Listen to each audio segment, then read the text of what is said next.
I absolutely hate that my son lives on the other side of the country. For 22 years, we were it. I didn't do anything without him. I was a single mom. Everything I did, I considered Jacob. Life was just the two of us.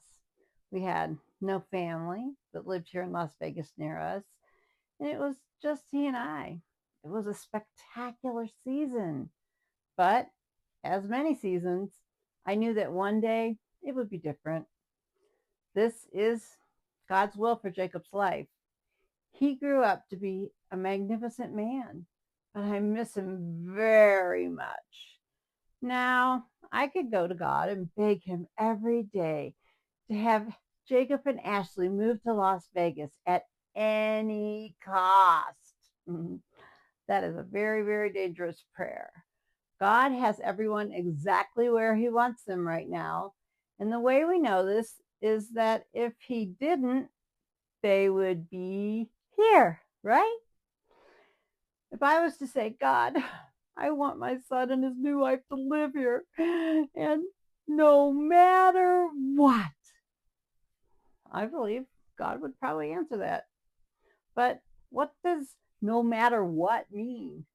It could mean that I'm physically ill and need them to come help take care of me. That does not sound like a good scenario to me.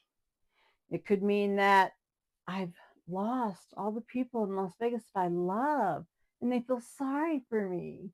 That doesn't sound good either. It could mean that something devastating is happening in their life and they need to come and live here with me. My point is no matter what is exactly that. No matter what. I want God's will for my life more than I want what I want in this life.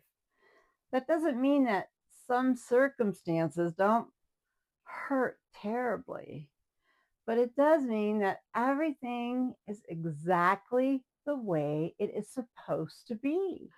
Luke 22:42.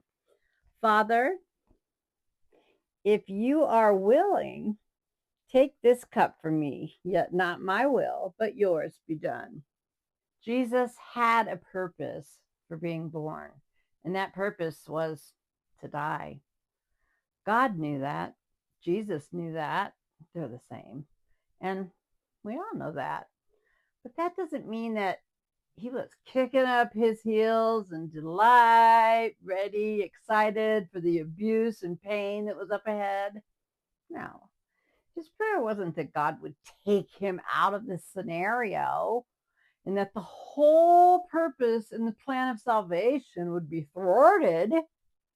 He simply said, this is really going to be difficult and hurt a lot. But Jesus didn't break off and run in the opposite direction or demand his own way. No, he didn't. Jesus went along with the plan. Jesus was willing to endure absolutely anything to obey God and to bring salvation to this lost world. I may not like my current situation. I don't like that Jacob lives so far away, but this is how God wants it right now. And there are things that God is doing in Jacob and Ashley's life that he has to do in Houston, Texas. The season of separation is simply that, a season. There's something for me to learn through this as well. Do I honestly, in my heart, believe that God will move Jacob and Ashley to Las Vegas one day? Yeah, I absolutely do. But it's not going to be in my timing or the way that I have it figured in my head. And I'm okay with that. I can quietly shed my tears in the morning when I pray to God and then share my heart. But more than I want air, I want God's will in my life.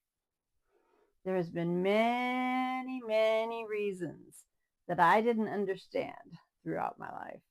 But please hear me say all things in my life, the good and the bad, have worked out for my good in the end. So although I don't like it, I will submit to it. I will submit to God's authority and his will joyfully.